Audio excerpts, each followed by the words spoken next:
कुछ लोग ऐसे होते हैं, मैं आपको सच कहता हूँ, वो निकलना ही नहीं चाहते हैं कुछ बातों से। वो दिखाते हैं कि एक्चुअली हाँ मैं निकलना चाहता हूँ। आपको पता है एक व्यक्ति कैसे छुटकारा पाता है? एक दिन मैंने निर्णय लिया था, मैं कभी गाली नहीं निकालूंगा, कभी भी नहीं। ये मेरी गवाही है प्रभु में।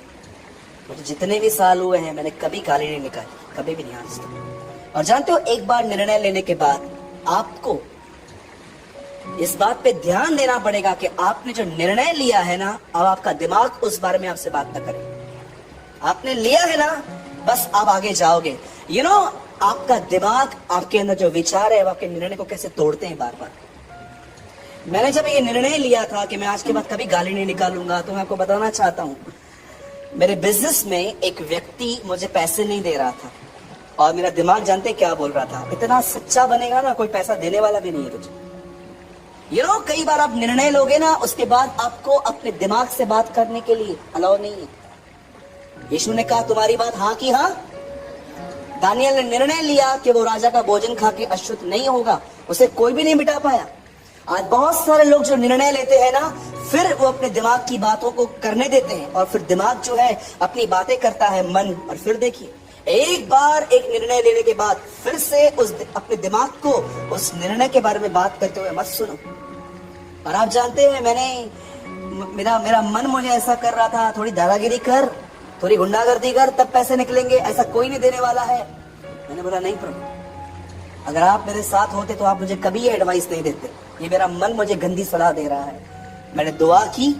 2 हफ्ते के बाद वापस उस आदमी के पास गया।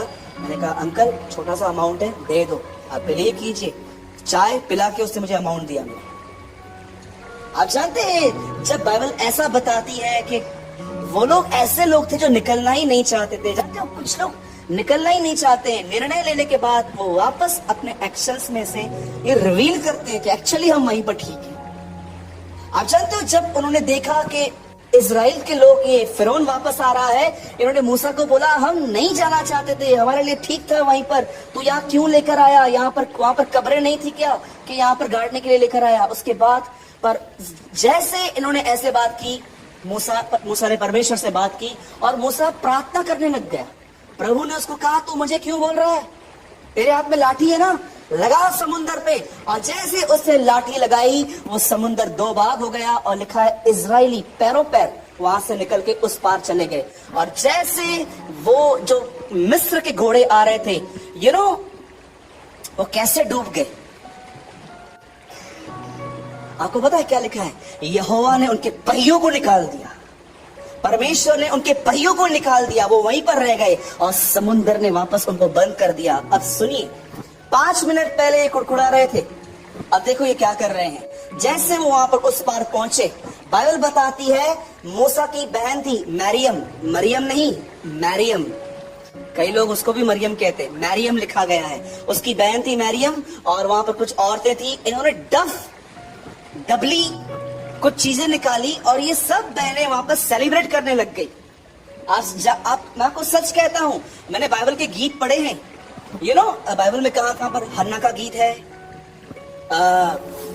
मूसा का गीत है, प्रकाशित वाक्य में भी गीत है। एक जगह तो ऐसा लिखा गया है, उन कुछ लोगों को प्रकाशित वाक्य में एक ऐसा गीत दिया गया है जो कोई नहीं गा सकता। वो गीत वो गा रही थी। अब देखो, ये सेलिब्रेशन था, वो सेलिब्रेट कर रहे थे कि प्रभु ने हमको छुड़ाया। और जानते हो, वो सेलिब्रेट जैसे खत्म हुआ, मूसा ने कहा चलो अभी आगे। जैसे वो आगे चले, लिखा है 3 दिन 3 रात पीने का पानी नहीं मिला। और जानते हो फिर क्या हुआ? फिर चालू हो गए, ऐसा कैसे? और 3 दिन 3 रात के बाद जब पानी नहीं मिला, तब जानते क्या हुआ? एक प्लेस पे वो लोग आए जिसका नाम था मारा। बोलो मारा। हाँ, बाजू वाले को मारने का नहीं क्या नाम था? बोलो बाजू वाले को मारा। एक प्लेस पे वो लोग पहुंचे जिस प्लेस का नाम था मारा। वहां पर थोड़ा पानी था, पर जब उस पानी को टेस्ट किया गया तो वो पानी कड़वा था। फिर गुड़गुड़ाना स्टार्ट किया, ये कैसा है, पानी कैसा है। आपको पता है फिर मूसा ने क्या किया? प्रभु को बोला प्रभु मैं क्या करूं? प्रभु ने कहा वो देख एक पौधा पड़ा है वहां पर, उसको ले पानी में डाल, पानी हील हो जाएगा, मीठा हो जाएगा। मूसा ने किया, जल दिया। आप जानते हो इस घटना को जब पूरा ही नहीं हुआ उसके बाद जानते क्या लिखा है? जैसे इजरायली थोड़ा आगे पहुंचे एलीम की तरफ, वहां पर लिखा गया है पानी के 12 सोते बह रहे थे और वहां पर 70 खजूर के पेड़ थे। मैं आपसे बात पूछना चाहता हूं, लाल समुद्र पे कुड़कुड़ाया, फिर सेलिब्रेट किया, उसके बाद फिर से कुड़कुड़ाया, अब संतुष्ट है। कितने लोग इस वचन के अंदर अपने जीवन का चित्र देख पा रहे हैं कि रविवार को आप घर जाते हो और आपका पति आपको बोलता है, अरे कैसी है, क्या वचन है भाई। कई भाई लोग कहते क्या वचन था। मैं आपको कहना चाहता हूं, ट्यूसडे तक आपकी करेज आपके पास क्यों नहीं रहती? क्यों आप इस चीज पे अपने आप को मेंटेन नहीं रख पाते हो कि आज आप पॉजिटिव हो, कल आप इतने ज्यादा नेगेटिव हो कि आपको ऐसा लग रहा है कि मेरा सर फट जाएगा आज। मैं आपको बताना चाहता हूं, बहुत इजी है माउंटेन्स पे बिलीव करना। जब आप माउंटेन की लाइफ जीते हो सब कुछ ठीक है, पर कितने लोग हैं जो वैलीज में, तेराइयों में परमेश्वर पे भरोसा करते हैं?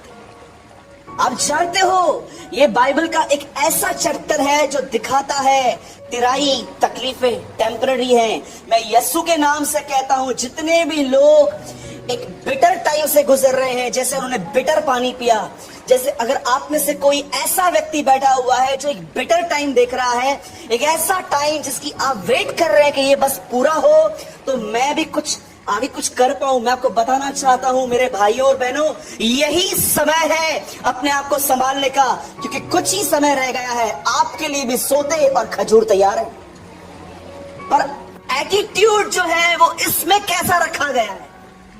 मैं एक दिन प्रभु से पूछ रहा था, प्रभु आपने मुझे बहुत कारण बताए हैं पवित्र आत्मा के देने के, क्या मुझे आज एक फ्रेश रेवलेशन मिल सकता है इसके ऊपर कि आपने मुझे पवित्र आत्मा क्यों दिया? और मुझे परमेश्वर ने कहा, यू नो, मैंने तुझे पवित्र आत्मा इसलिए दिया है ताकि तू प्रॉब्लम्स में पॉजिटिव रहे।